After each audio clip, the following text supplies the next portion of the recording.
సోదరి సహోదరులారా,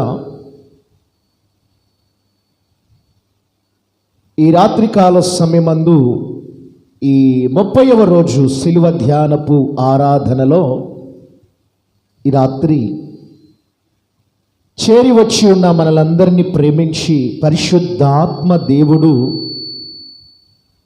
ఆయన మనకు అనుగ్రహించినటువంటి ధ్యాన వాక్యము అందరూ కూడా మీ వద్ద ఉన్న పరిశుద్ధ గ్రంథాన్ని తెరవండి. యెషయా గ్రంథము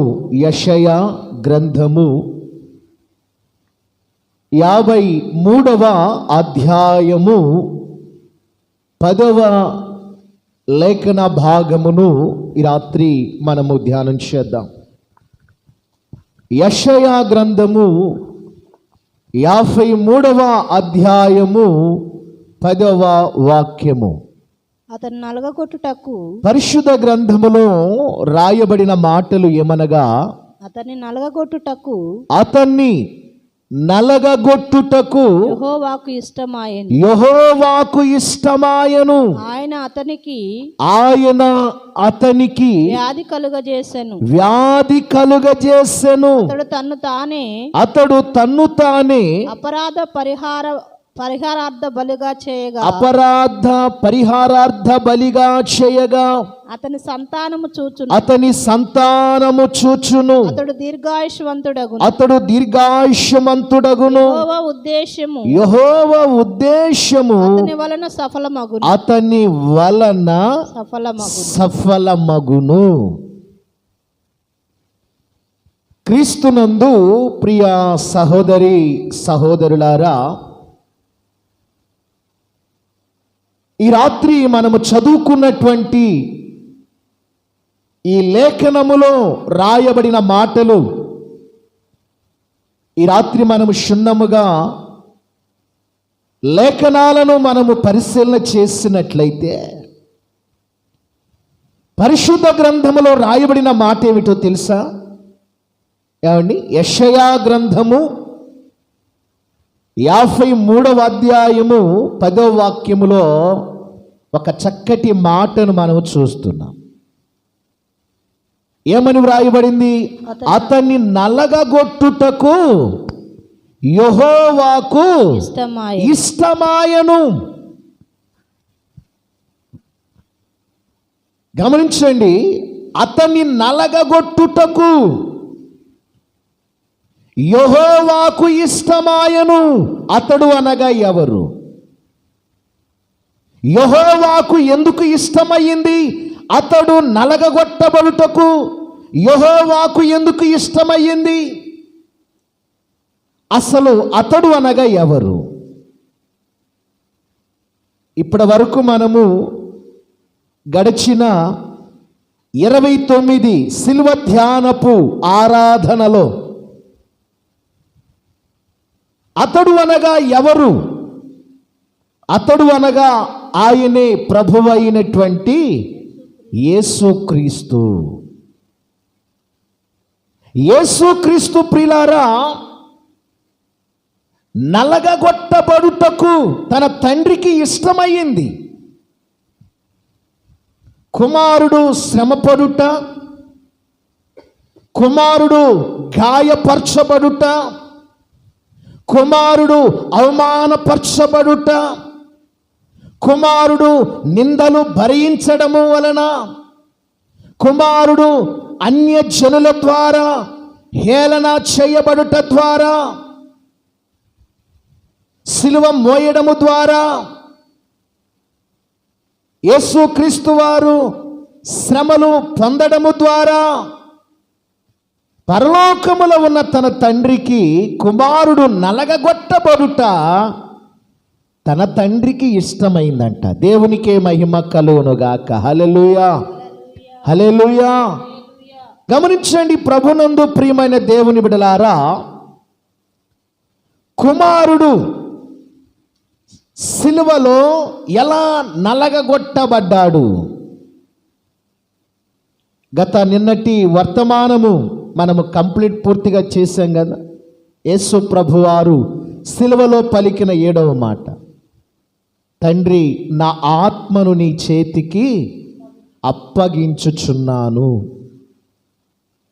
గడిచినటువంటి 29 సిలువ ధ్యానపు ఆరాధనలో సిలువను గూర్చినటువంటి వర్తమానాలు సుమారు మనము 26 వర్తమానాలు మనము ధ్యానం చేశాము. ఈ రాత్రి కాలమందు ప్రియులారా, నేను మీకు ధ్యానం చేయబోతున్న ధ్యాన వాక్యం యొక్క మూల అంశం ఏంటంటే, ప్రభువైన యేసుక్రీస్తు వారు నలగగొట్టబడుటకు తన తండ్రికి ఎందుకు ఇష్టమై ఉన్నది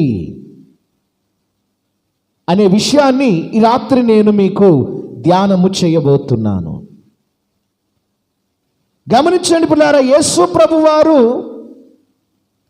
మరి ఎలాగా అతడు నలగగొట్టబడ్డాడు, అతడు ఏ రీతిగా నలగగొట్టబడ్డాడు,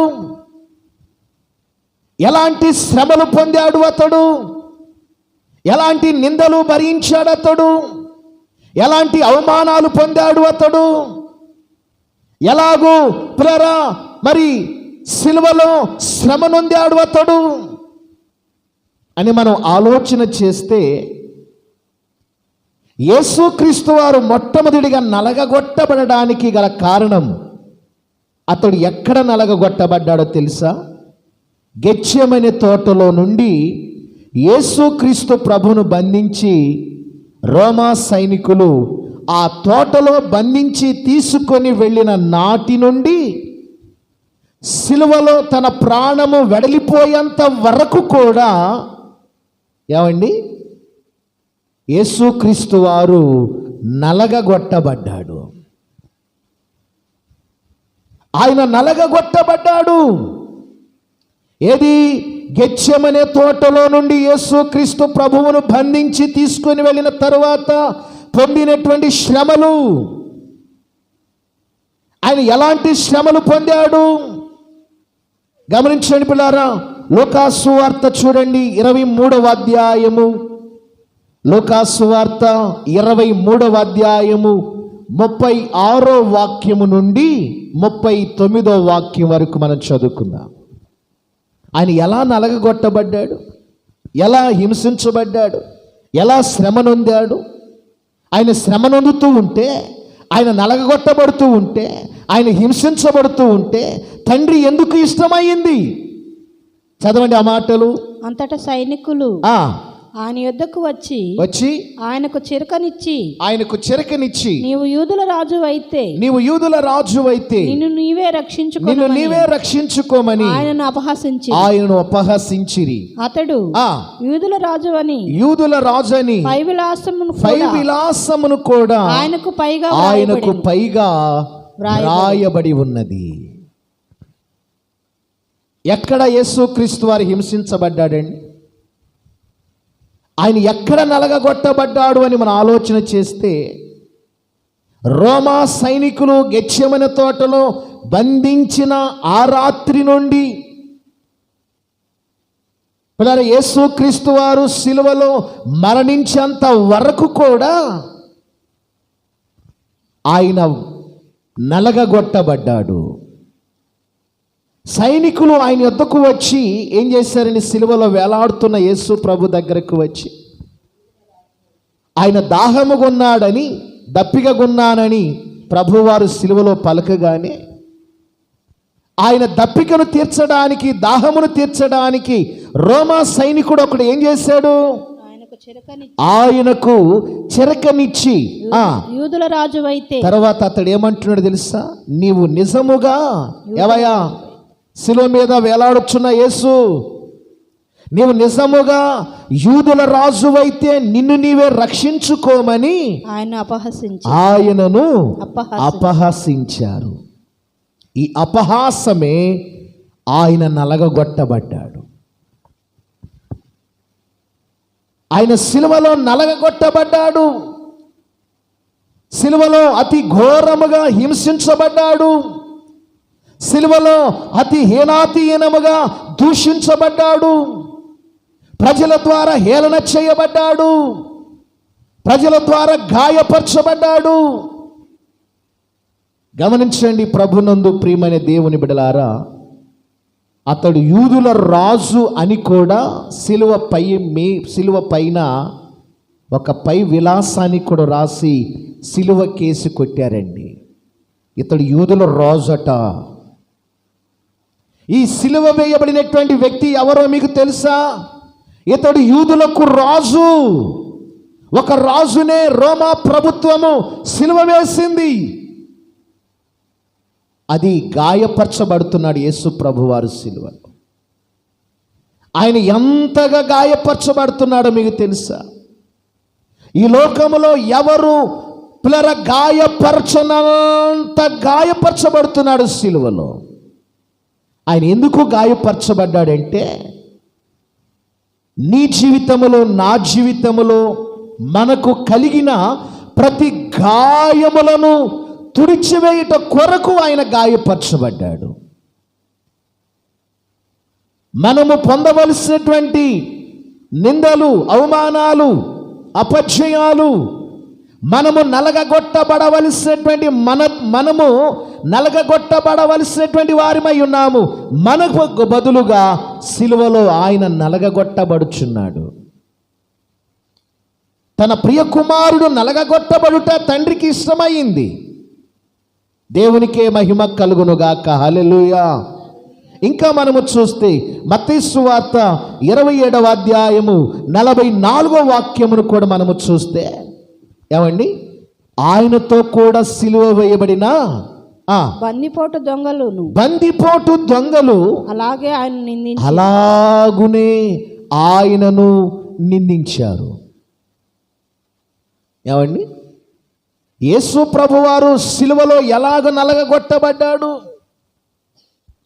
ఆయనతో పాటు ఎడమ వైపున సిలువ వేయబడినటువంటి దొంగ, కుడి వైపున సిలువ వేయబడినటువంటి దొంగ, పులరా చూడండి, ఆయనతో కూడా సిలువ వేయబడిన బందిపోటులు దొంగలు కూడా సిలువలో వేలాడుతున్న యేసయ్యను ఏం చేశారంటే అండి, నిందించారు, దూషించారండి, అవమానకరముగా మాట్లాడారు.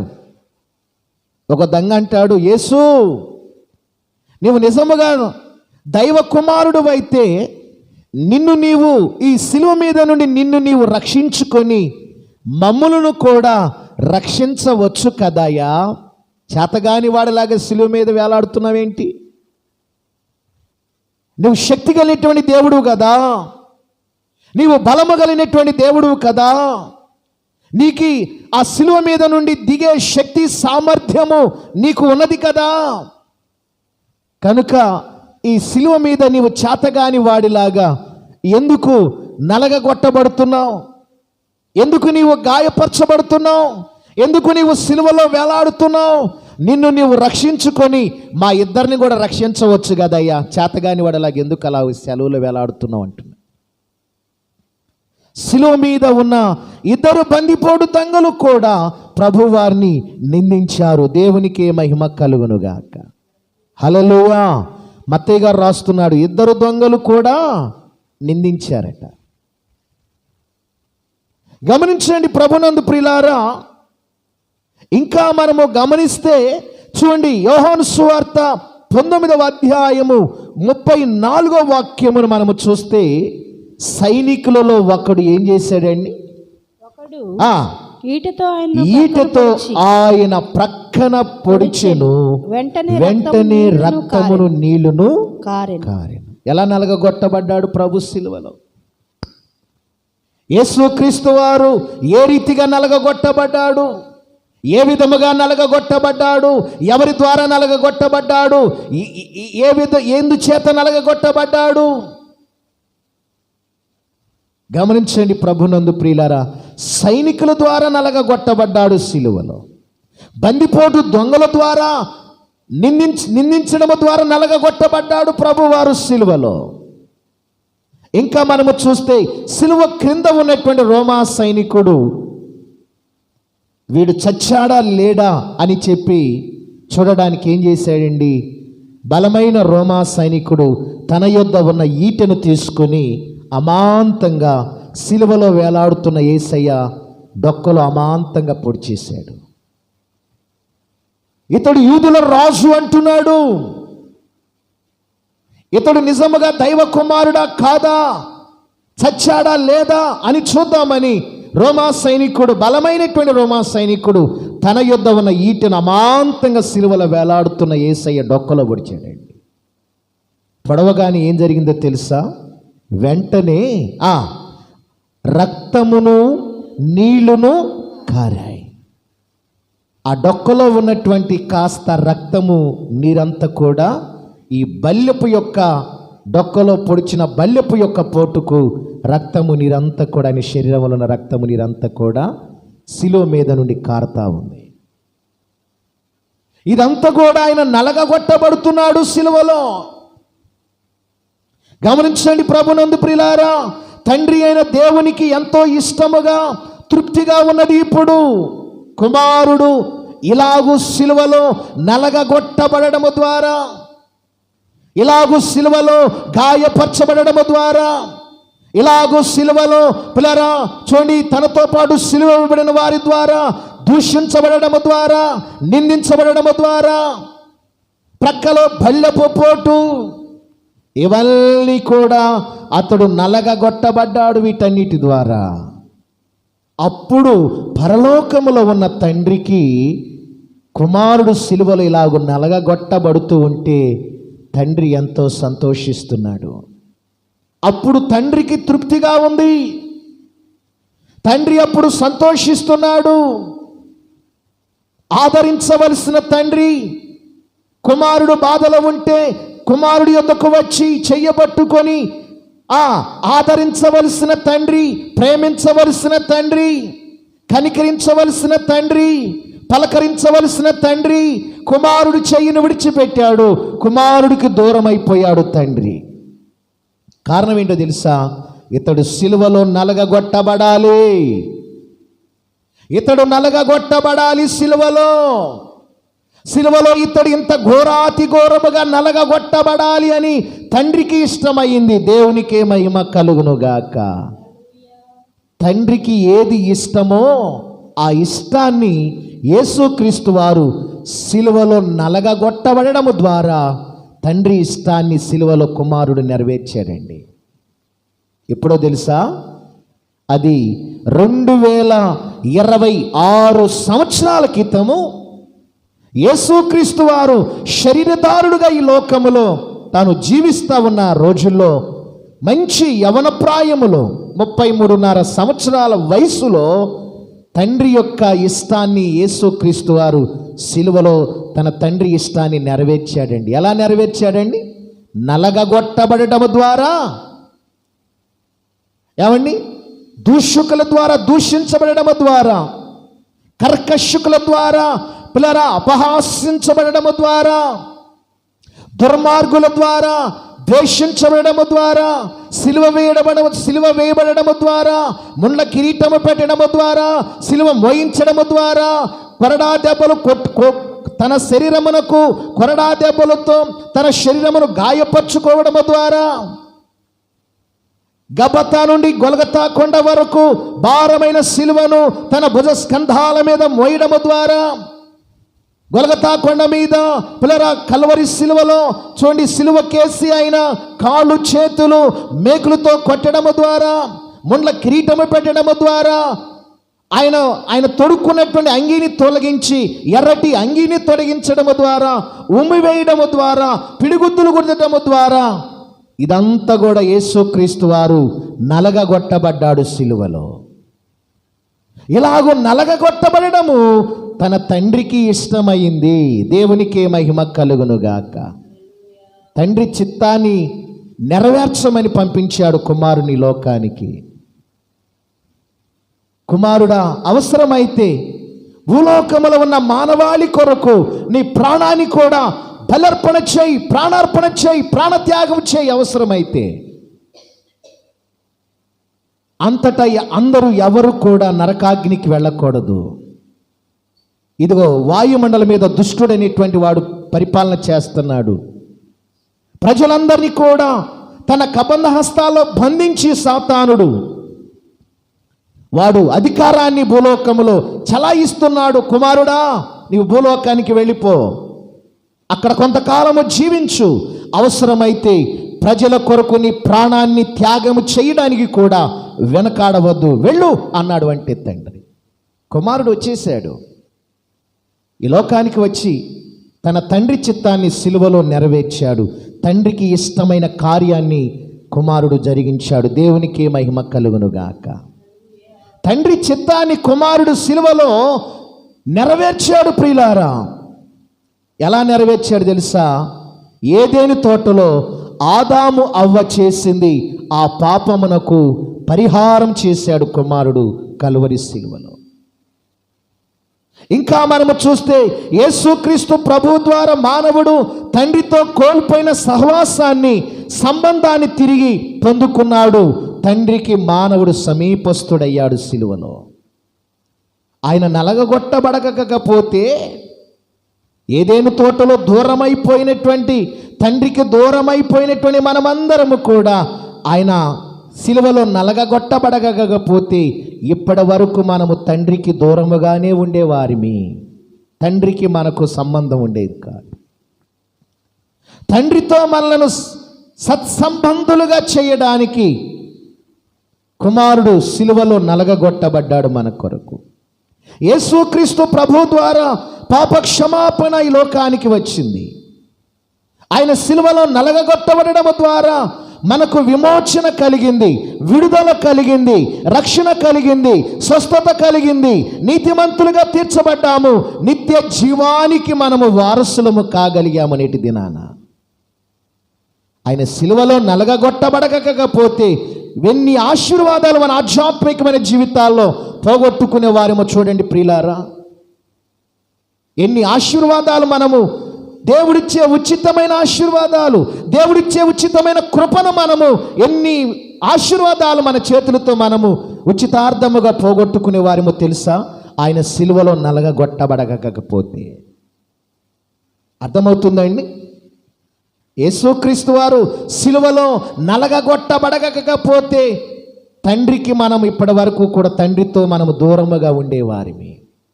తండ్రికి మనకు సమాధానము ఉండేది కాదు. తండ్రికి మనకు, భూలోకములో ఉన్న మనుషులకు పరలోకములో ఉన్న తండ్రికి సమాధానం ఉండేది కాదు. ఇంకా మనము చూస్తే ప్రియులారా, పాప క్షమాపణ మనకు కలిగేటువంటిది కాదు. యేసుక్రీస్తు వారు కలువరి సిలువలో నలగగొట్టబడకపోతే విమోచన దొరికేది కాదు, విడుదల దొరికేది కాదు, రక్షణ దొరికేది కాదు, స్వస్థత దొరికేది కాదు, మనం నీతిమంతులుగా తీర్చబడే వారిమి కాదు, నిత్య జీవానికి వారసత్వము మనకు దొరికేటువంటిది కాదు. ఎప్పుడో తెలుసా? ఆయన సిలువలో మన కొరకు తండ్రి ఇష్టాన్ని సిలువలో నలగగొట్టబడకపోతే ఇవన్నీ ఆశీర్వాదాలు మన జీవితాల్లో కోల్పోయేవారిమి ఇప్పటి వరకు. ఇట్టి ఆశీర్వాదాలు మనకు ఇవ్వడానికి ఆయన నలగగొట్టబడ్డాడు. దేవునికే మహిమ కలుగునుగాక. హల్లెలూయా. చూడండి, 2వ కొరింథీయులకు రాసిన పత్రిక 7వ అధ్యాయము 10వ వాక్యం. నా మాటలు ముగించబోతున్నాను. 2వ కొరింథీయులకు రాసిన పత్రిక 7వ అధ్యాయము 10వ వాక్యము. దైవ చిత్తానుసారమైన దుఃఖము, దైవ చిత్తానుసారమైన దుఃఖము రక్షణార్థమైన మారు మనస్సును కలుగజేస్తుంది. ఏమండి? దైవ చిత్తానుసారమైన దుఃఖము రక్షణార్థమైన మారు మనస్సును కలుగజేస్తా ఉంది. గమనించండి పిల్లలు, యేసుక్రీస్తు ప్రభువు మన పాపముల కొరకు మరణించి తిరిగి లేచాడని మన హృదయములో ఈ రాత్రి మనము విశ్వసించిన ఎడల, మనము విశ్వసించి మారు మనసు పొందిన ఎడల మనకేం కలుగుతుంది తెలుసా? నేడే రక్షణ కలుగుతుంది. రక్షణ మనకు ఎప్పుడు కలుగుతుంది? యేసుక్రీస్తు వారు నా కొరకు ఈ లోకానికి వచ్చి, నా కొరకు ఈ లోకములో జీవించి, నా కొరకు ఈ లోకములో శ్రమలు పొంది, నా కొరకు ఈ లోకములో ఆయన సిలువలో శ్రమ నొంది, సిలువలో గాయపరచబడి, సిలువలో నా కొరకు మరణించి, ఆయన సిలువ వేయబడి, ఆయన సమాధి చేయబడి, 3వ దినాన తిరిగి మరల నా కొరకు లేచాడు అని నీవు నీ హృదయములో విశ్వసించినట్లయితే, నీ జీవితంలో మారు మనస్సు కలిగినట్లయితే, అప్పుడు బైబిల్ రాయబడింది, దైవ చిత్తానుసారమైన దుఃఖము రక్షణార్థమైన మారు మనస్సును కలుగు చేస్తుంది. అప్పుడు రక్షణ కలుగుతుంది.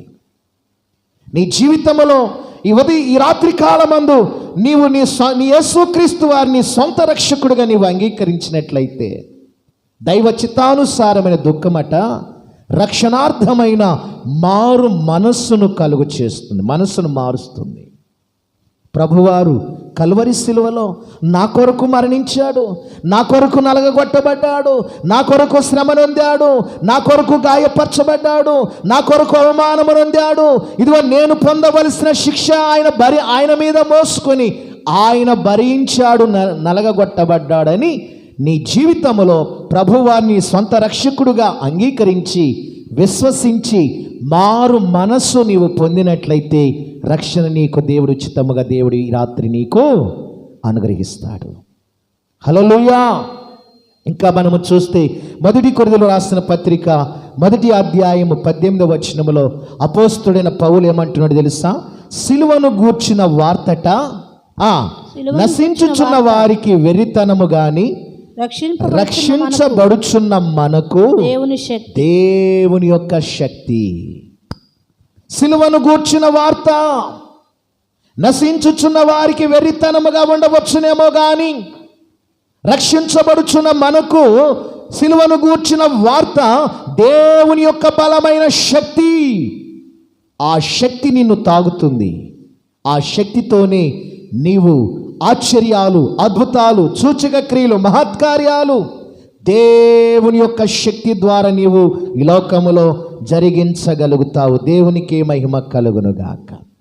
అట్టి కృపను కుమారుడు నీకు నాకు మనందరికీ ఇవ్వడానికే 2000 సంవత్సరాల క్రితము గొలగతా కొండ మీద సిలువలో నలగగొట్టబడ్డాడు. ఎవరి కొరకు నలగగొట్టబడ్డాడు? నీ కొరకు, నా కొరకు, మనందరి కొరకు నలగగొట్టబడ్డాడు. ఎందుకో తెలుసా? ఇట్టి ఆశీర్వాదాలు దేవుడు మనందరికీ అనుగ్రహించడానికి కుమారుడిని సిలువలో నలగగొట్టబడేటట్లుగా తండ్రి చేసి తన ఇష్టాన్ని కుమారుడు నెరవేర్చాడు. అది విషయం. చెప్పడానికి చాలా విషయాలు ఉన్నాయి. తిరిగి రేపటి 31వ రోజు సిలువ ధ్యానపు ఆరాధనలో మరికొన్ని విశేషాలతో మరలా మనం కలుసుకుందాం. అప్పటి వరకు దైవ కృప, దైవ ఆశీస్సులు మీ అందరికీ ప్రభు కృప తోడై నడిపించునుగాక. దయచేసి సందర్భం